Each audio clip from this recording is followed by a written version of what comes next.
અરે જ્યારે દેવલોકની અંદર સભા ભરણી ત્યારે આ ઇન્દ્રપુરીની ગાદી મારા મોટા ભાઈ બ્રહ્માજીએ મને સોંપેલું અને કહેલું કે હે ઇન્દ્ર, ગમે ત્યારે તમને સંકટ પડે તો તમે મને યાદ કરજો.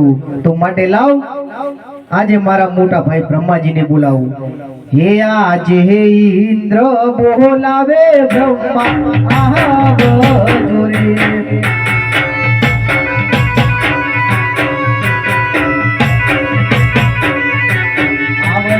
ઇન્દ્રપુરીની માય ઇન્દ્ર બોલાવે બ્રહ્મા આવજો રે.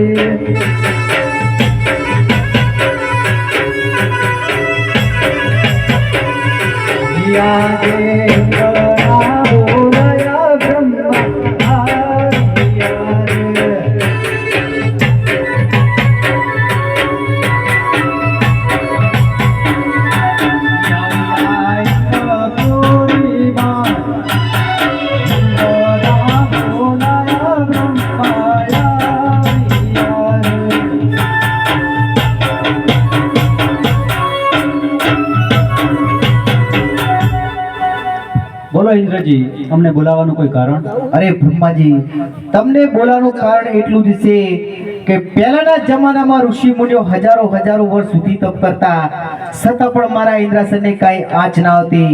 અને કોણ ધરતી પર આવો કાળા માથાનો માનવી જાગ્યો છે કે છેલ્લા 12 દિવસથી મારું ઇન્દ્રાસન ડોલી રહ્યું છે.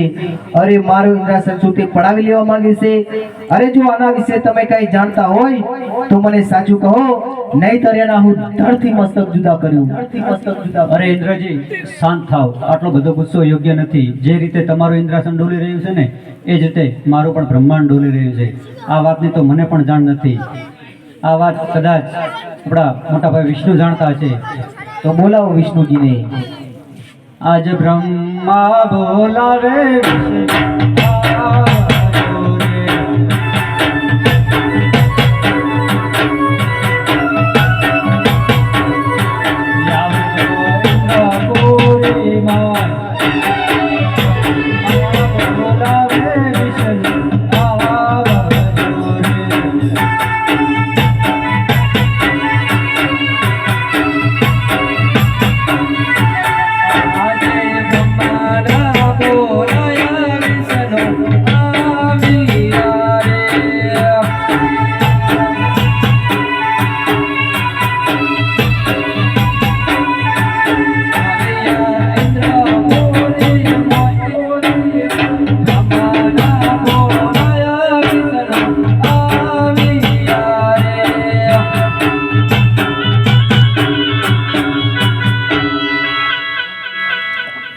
અરે બોલો બ્રહ્માજી, અમને બોલાવવાનું કોઈ કારણ?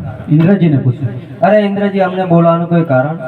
અરે વિષ્ણુજી, તમને બોલાવવાનું કારણ એટલું છે કે પહેલાના જમાનામાં ઋષિ મુનિઓ હજારો વર્ષ સુધી તપ કરતા, છતાં પણ મારા ઇન્દ્રાસનને કાંઈ ના થતું.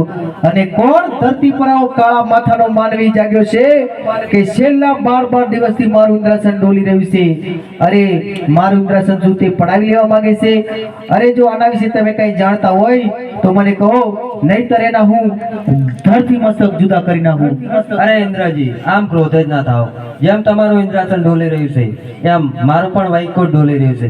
આ વાતની તો મને પણ જાણ નથી. એટલે લાવ, દેવોના દેવ મહાદેવને બોલાવો. તો બોલાવો મહાદેવને. હે આજે વિષ્ણુ બોલાવે મહાદેવ આવજો રે.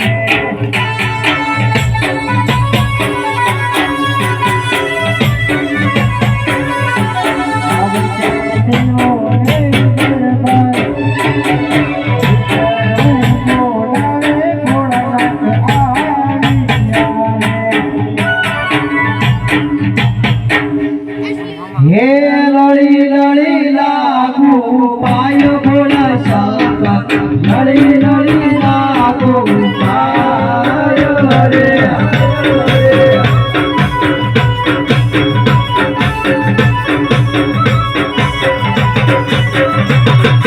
સાથે પાર્વતી લાયા ભોળા શંકર સાથે પાર્વતી લાયા રે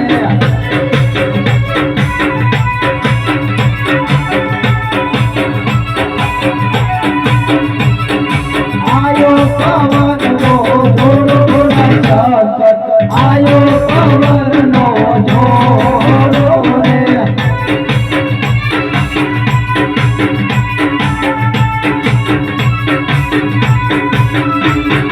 मानो वैदी जाय पार्वती मानो वैदी जाय रे आयो रे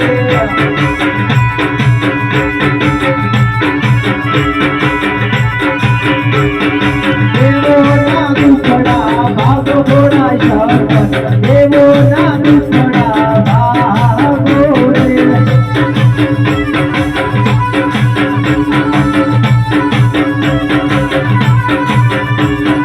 देवो ना दुखड़ा भागो भोला शंकर देवो ना दुखड़ा भागो रे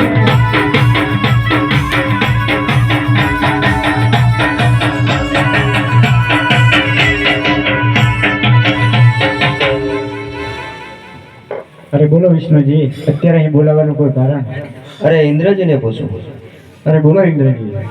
અરે મહાદેવ, આપ તો દેવોના દેવ મહાદેવ છો, એટલે તમે બધું જ જાણતા હશો.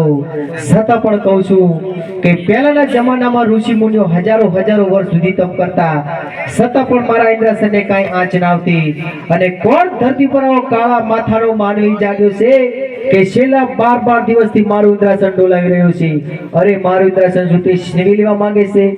અરે જો આના વિશે તમે કાંઈ જાણતા હોય તો મને સત્ય કહો, નહીંતર એના હું ધરતી મસ્તક જુદા કરું. અરે આ ઇન્દ્રજી, આટલો બધો ક્રોધ ના કરો.